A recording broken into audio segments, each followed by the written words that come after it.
हाग्रामा महिलारिया सनानि मुङाव आइजोफोरखौ लाजि फोनांदोंमोन। आइजोफोरनि बेंक एकाउन्टआव मालाबाफोर रां सोनानै होनाय फोरमान होनो हाब्ला जों हाग्रामा महिलारिखौ आर'नाइ सोगोन। गिबियावनो नोंथांमोना बे बाथ्राखौ खोनासंग्रो। नতুन हे फाय ओइ पुरानाथ' ना फाय नতুन बिया हुआथ' पावो नতুन तो पावो पुरानाथ' নহয় দেই 1 তোলা সোনা আরে আরামসে কোনবা মোটা লগত আরামসে মিলাই ফেলাই নতুন বিয়া হইছে বলে সার্টিফিকেট দিলে হইলে আরে ভাবহে লাগে এতো পাওয়া পিছর পা হলে হল আমি ডাইভোর্স आइजो माहारि हिसाबै जों बि खोथाखौ खोनाबाय बिराद लाजिनाय मोनो गावखौनो माने जोंनि बिटिआर जिखिनि आइजो दङ हाग्रामा सारा जों आइजो माहारिखौ माने माबा मोनसे बेफोरबायदि सनानि लुब होनानै जोंखौ माने बिराद गाज्रि लामायावसो दिन्थिलांनाय बायदिसो आं सानो सासे आं आइजो माहारि हिसाबै बिटिआरनि आं बेखौनो खावलायनो सानो बेफोरबायदि सना माने बेसे तला होनदोंमोन 1 तला सनानि खोथाखौ बादो जोंनि बिटिआराव जेसेबां आइजोनि एकाउन्टआव 1001 ताका 500 ताकाखौ हाग्रामा सारा सोना होदो नामा आंनो बेखौल' जोंनो प्रुफखौ लाना फै जों बिटिआरनि जेसेबां आइजो दङ बेखिनि प्रुफखौ होनो हाबानो जों हाग्रामा सारनो आर'नाइ सोगोन। 17 बोसोर बिपिबा सरकार सालायनाय समाव जों मोनसेबो आसनि मोनाखै। बिटिआर सरकारनि आसनिफोरखौ जायफोर मोनाखै बुंदों बैसोर बेरेखा दोलोनि सुबुं। नंगौ प्रमद बरुवा बुंनाय बायदि गोबां आसनिफोरनि मुलाम्फाखौ मोननो हाबाय होननानै बेफोर बाथ्राखौ बाक्सा जिल्ला सालबारि महकुमानि सिङाव थानाय गामिनि आइजोफोरा बुंदों।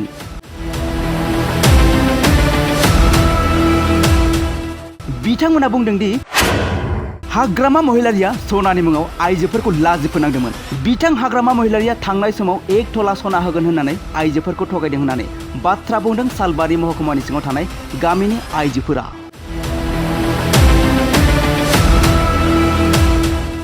बिथांमोना फोरमायनाय बायदिब्ला हाग्रामा महिलारिया गोहोआव थानाय समाव आइजोफोरा जेबो मुलाम्फा मोनाखै। नाथाय दा प्रमद बर' दैदेननाय सरकारनिफ्राय गोबां मुलाम्फाफोरखौ मोननो हाबाय होननानै सालबारि महकुमानि सिङाव थानाय गामिनि आइजोफोरा फोरमायदों। बिथांमोना फोरमायबावनाय बायदिब्ला बिटिआर सरकारनि आसनिफोरखौ मोनाखै बुंग्रा सुबुंफोरानो जाबाय बेरेखा दोलोनि सुबुं होननानै फोरमायदों।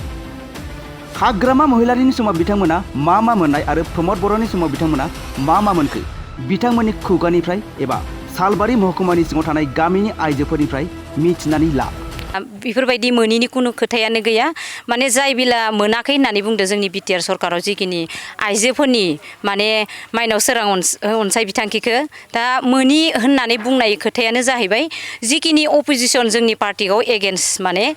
जेरै बिपिएफआनो जा बा सोरबा जोंनि उल्थायै इउपिपिएलनि प्रमद बर' सारनि जिखिनि अपोजिसन उल्था पार्टिगासो माने बैफोर खोथाखौ माने भटखौ लानानै जोंनि आइजो माहारिफोरखौ माने फानलाय बायलाय खालामनो बायदि साननानै बिसोरो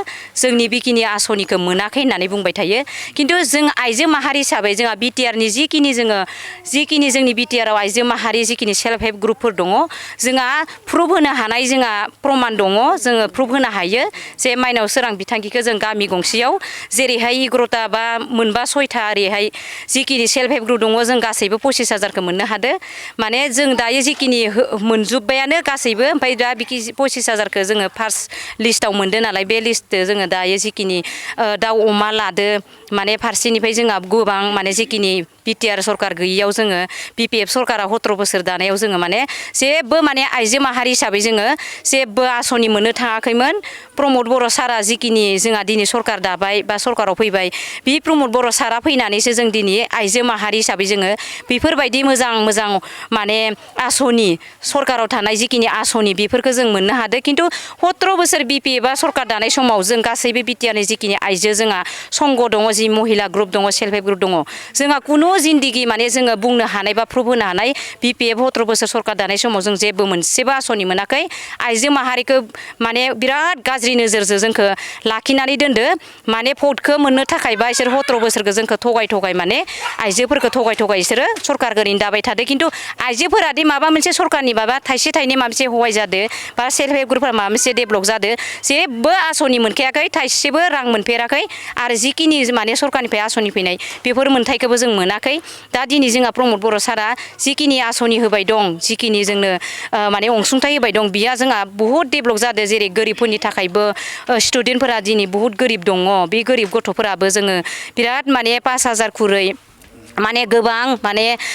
रां मोननो हानाय जादों आरो बुहुत गोरिबफोरनि थाखायबो जोङो बुहुत आसनि सारा होदो जिखिनि आसनि होबाय दं सारा दायो जों गासैबो मोनफुंजोबनो हाबाय आरो जोंहा जिदु सारानो जुदि अराय सम जुदि थाबाय थायोबा जों बिटिआरनि जेसेबां आइजो दङ आं बेखौल' खावलायनो लुगैगोन जे प्रमद बर' सारा जेसे दिन थागोन जों आइजो माहारिफोरा जा बिटिआरआव ओरैबायदि डेभलप जागोन जोङो माने जिखिनि समान समान मोनथाय मोननांगौ जों आइजोदो गासैदो जोङो गासैबो आइजोफोरानो जोङो माने बुहुत डेभलप जागोन आरो ओमफ्राय दा आं बेखौल' खावलायनो लुगैयो सारा अराय सम माने जोंनि बिटिआरआव जेसेबां आइजो सेल्फ हेल्प ग्रुप दङ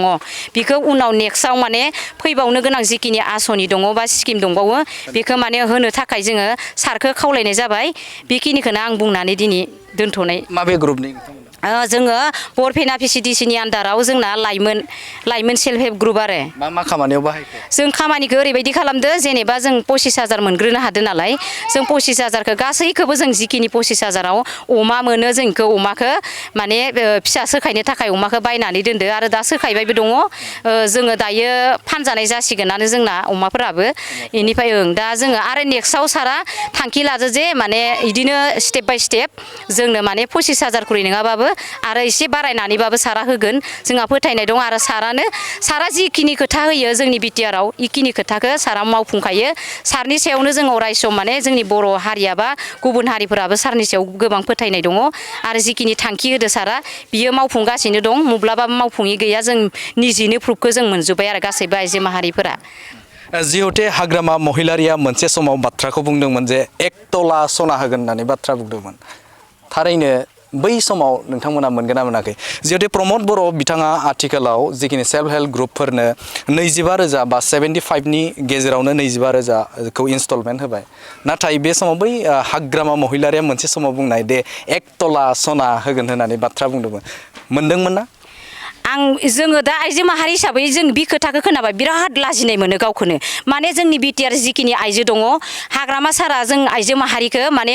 माबा मोनसे बेफोरबायदि सनानि लुब होनानै जोंखौ माने बिराद गाज्रि लामायावसो दिन्थिलांनाय बायदिसो आं सानो सासे आं आइजो माहारि हिसाबै बिटिआरनि आं बेखौनो खावलायनो सानो बेफोरबायदि सना माने बेसे तला होनदोंमोन 1 तला सनानि खोथाखौ बाददो जोंनि बिटिआरआव जेसेबां आइजोनि एकाउन्टआव 1001 थाखा 500 थाखाखौ हाग्रामा सारा सोना होदो नामा आंनो बेखौल' जोंनो प्रुफखौ लाना फै जों बिटिआरनि जेसेबां आइजो दङ बेखिनि प्रुफखौ होनो हाबानो जों हाग्रामा सारनो आर'नाइ सोगोन बै समाव हाबाखौबो दा बेवहाय लाबानो जायो होननानै बाथ्रा बुंदों बिथाङा कर्टआव लाबानो जायो बेफोरबायदिबो बाथ्रा बुंदोंमोन मा बुंगोन बे समाव जोंनि बर' जाथि बर' माहारिखौ हाग्रामा सारा सासे बर' हिसाबै बेफोरबायदि मा होनदो हाबा जाबाय थानो मोनो ना मा होनदो माने हाबा जानाय दिन्थिब्लानो जाबाय गोदान हाबा जानायावसो जिहते 1 तला सनाखौ मोननाय जायो दा बे बिथिङाव बिथाङाबो बुंदोंमोन जे हाबा जानानै दिन्थिब्लानो जायो अब्लानो 1 तलाखौ मोनगोन होननानै बाथ्रा बुंदोंमोन इ खोथाया बिथाङा गावनि रावजोंनो बुंदों बे खोथायाथ' बिराद लासिंसिं माने जों आइजो माहारिखौ मोजां आखल दानो बा फोरोंलांनो थाखाय जोंहा प्रमद बर'आ ओरैबायदि माने जाय प्रमद बर' सारा एबसुनिफ्राय फैनाय बा एबसुआव गोबां बेसेबा बोसोर इयो हारिनि थाखाय जाथिनि थाखाय सेक्रिफाइस खालामनानै दिनै जोंनि पार्टिखौ मोनसे राजखान्थि दोलोखौ मोनसे मोजां डेभलपआव लांनो थाखाय बर' हारिनि थाखाय बियो एबसुनिफ्राय फैनानै जोंनि प्रमद बर' सारा आइजो माहारिखौ माबायदि राजनितिकआव फैनानै दायो रेसपन्ड होनांगौ बोरै सनमान खालामनांगौ सारा A to Z बियो रोंखागौ आरो जोङो दा प्रमद बर' फैनानैसो जों जिखिनि जोंनि सनमानखौ जों लाखिनानै बा जोंनि सनमानखौ जों दिनै मोनदो प्रमद बर'आ बिटिआरआव CM जाना फैनानैसो जोङो इखिनि आइजो माहारिफोरा सनमानखौ मोनदो खिन्थु हाग्रामा 17 बोसोराव जों आइजो माहारिखौ बेफोरबायदि सनानि लुब खिन्थिनानै बा हाबा जाबासो हाबा जागोदानाव 1 तला सना मोनो होमबा जों हाबाखौ आइजो माहारिफोरखौ इयो गाज्रि लामाजोंसो लांनानै बेखिनि खोथाखौ बुंनाय जादों जों लासिं बिनि खोथाखौ जों खोनासंनो हाया आरो जोंहा बिटिआरनि गासैबो जोंहा आइजो माहारिफोरा हाग्रामा सारनि खोथाखौ लानांगौबा जोङो गाज्रि अलखदावसो जों गोलैहैगोन बेखौ आं नुहुरो मोननाय खोनागोन ना खोनायाखै एरियायाव मोननायाथ' बादो आं दहायनो बुंखाबाय बिनि 1 तला सनाखौथ' दोनथ' जोंनि आइजो माहारिफोरा अबेबा मोनसे जेनेबा सिटआव बा जायगायाव बा समस्थियाव आइजो माहारि हिसाबै जों माब्लाबा बिनि जोंनि एकाउन्टआव बा आइजो माहारिफोरनि एकाउन्टआव हाग्रामा सारा गावनि 1,000खौ दोनदो 500 रां बा 5,000 रांखौ जोंनो होनो हादों नामा बे प्रुफखौल' जोंनो हाग्रामा सारनिफ्राय नांगौ जों नेनानै दं आरो सारनिफ्राय मोनसे गोजोनथाव खौरां क'क्राझार सहरनि जेडि रडजों नांजाबनाय सुदेमपुरि गांजेमा बाजाराव थानाय आइ आफा मेड लाइफ बिएम हस्पिटालाव बेराम सोखानो हानायनि गोबां खाबुफोर दं। जेरै नोंथाङा आइ आफा मेड लाइफ बिएम हस्पिटालाव गासै समावनो इमारजेन्सि डक्टर्सफोरखौ एभेलेबल मोननो हागोन। आरो बेयाव medical laboratory, pharmacy, paediatrics, medicine, gynaecology, radiologist, surgery, dental, cardiology, gastroenterology, urology, dental X-ray, play area, X-ray, sonography, OT, थामहिनबा अपारेटिं थियेटार, आइसिइउ आरो एनआइसिइउ, पिआइसिइउफोरनि डक्टरफोरा एभेलेबल दं। लोगोसे normal delivery, C sections, gall bladder stone, kidney stone, appendix आरो हार्नियाफोर बेराम जानायफोरखौ operation खालामनायनिबो सुबिदा दं। आइ आफा मेड लाइफ बिएम हस्पिटालाव सप्ताफ्रोमबो फार्मासिजों लोगोसे लेबरेटरि आरो सप्ताफ्रोमबो इमारजेन्सि सार्भिसजों लोगोसे 24 घन्टा जेब्लायबो खुलायै थागोन आरो बेयाव लांलाय लाबोलाय खालामनो थाखाय एम्बुलेन्सनि सार्भिसबो थागोन। बेनिखायनो ओनसोलनि सुबुंफोरा बेराम आजारफोरजों भुगिनानै दंब्ला क'क्राझार सहरनि आइ आफा मेड लाइफ बिएम हस्पिटालाव फाहामथाय लाफैनो हागोन। लोगोसे नोंथाङा 9101655430 एबा 8822688026 बे जानबुं नम्बरनि गेजेरजों थोंजों कल खालामना आबुङै खौरां लाहरनो हागोन।